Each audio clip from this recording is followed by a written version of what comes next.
Dolls. The perfect gift for your loving daughter. The gift that you could hold dear, although... 2 days earlier. I was heading home from work, had to gain a few bucks and a step closer to success. I wanted to celebrate with my family, my wife Joy and my daughter Sissy, who's 3 years old. Also, it's Sissy's birthday today, so I went to Walmart and bought a gift for her. Since she likes dolls, I decided to get her one. I was at the toys section and there was a lot of dolls, but one doll that took my attention, its name was Baby Alive. The sales clerk said that it walks and talks. I had the perfect amount of money for it, so I bought it. I was on my way home until I heard a very quiet whisper. The whisper scares me out of my flesh and gives me uneasiness. The tone of the whisper was rusted and dark. I thought it was the window. I drive my car with my windows open, so I just ignored it, but I still have that uneasy feeling of someone just watching me. I was home. Happily, my little baby ran into me. "Papa," she said, "I have a present for your birthday."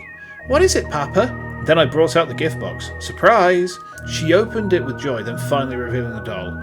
"Papa, Tenchu, thank you very much," she said with a happy voice.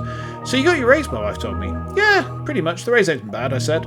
So my daughter played for like hours with the doll. She seems to enjoy it. She even had a little tea party type of playing with that doll. But something's been bugging me. Whenever I looked at the doll's head turned into me while my daughter is not paying attention. I don't know, it must be a loose bolt in the doll's neck, it must be. I just shrugged it off, but the stare of the doll scares me. I'm definitely having nightmares tonight.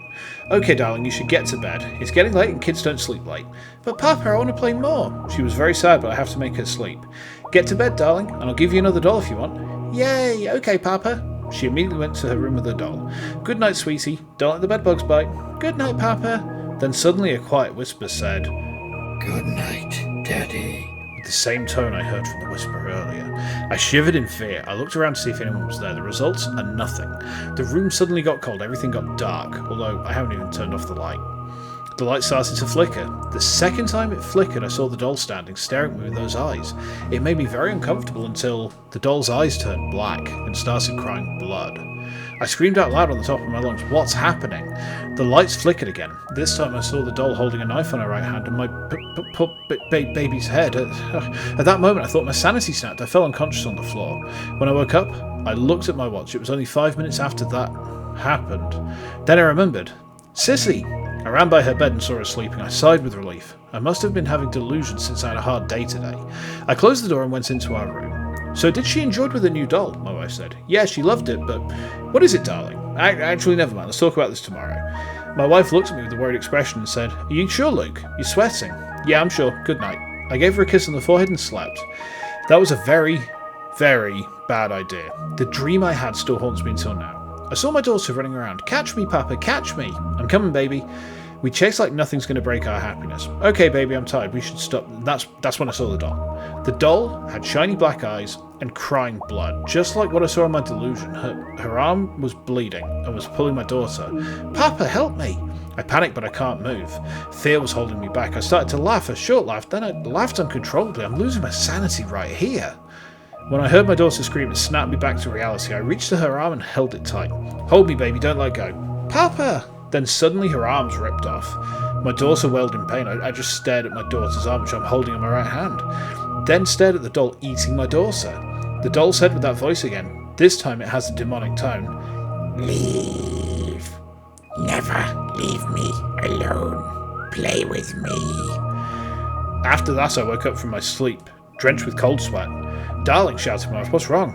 It took me time to answer back. "Oh, it's nothing serious, darling, just a small nightmare." "You've never had nightmares before. What is it?" Then I sighed. "It's that doll." My wife chuckled. "Oh, come on, you're afraid of a doll." "No, but that doll is different. It's like a living monster." My wife kissed me and said, "Darling, you're just imagining things. Not that you're crazy, but you're just not used to it. Come here, you." She hugged me. "Thanks, darling. A man like me? Damn, it's my first ever time to get scared." "Oh, hush, it's fine. Let's get back to sleep." Then she took the blanket. I just realised that it was 3 a.m. I heard enough stories when you wake up at 3 a.m. there's someone staring at you with a devil's arrow or whatever. Those aren't true anyways. I went back to sleep. Morning, and I went to work. I was still sleepy because I didn't sleep well last night.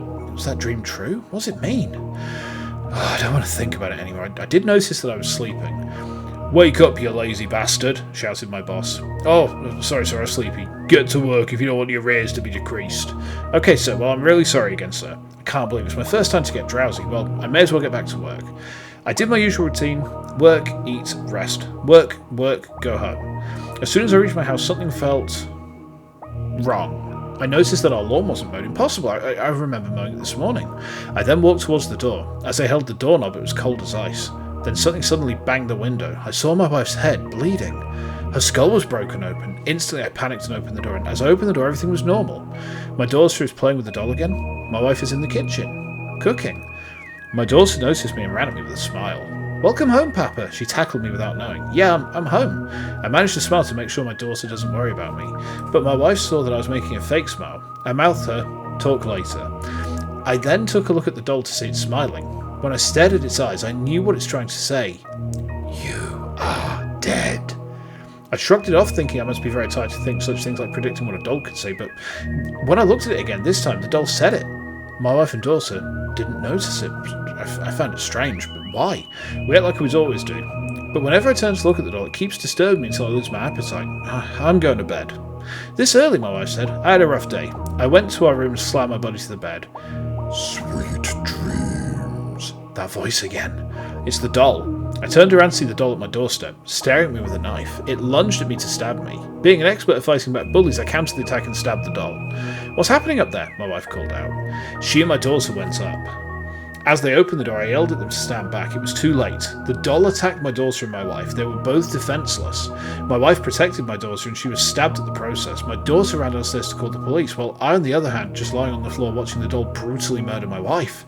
The doll chopped my wife's head off, opened her skull and ate her brains. It then sliced my wife's stomach open, pulling the intestines out. I snapped back to reality and kicked the doll. I then ran downstairs to find my daughter. I found her in the basement, hiding from the doll. When I opened the cabinet, I saw her crying. When I looked at her eyes, it was full of fear and pain. I then saw that she was also bleeding. "Papa, I'm scared." I sat at her side to comfort her and tended the wound. We stayed at the cabinet until it was safe, and boy were we wrong about that. The doll found her way to the basement and slammed the door open. My daughter screamed and the doll stabbed her throat, making a sound that sounded like a whistle. This time I was alert. I took the doll by its neck and wrestled it to the ground, and then suddenly grew to life size. We found each other trying to find each other's weaknesses and tried to kill each other. It stabbed and hacked and slashed, hitting me mostly.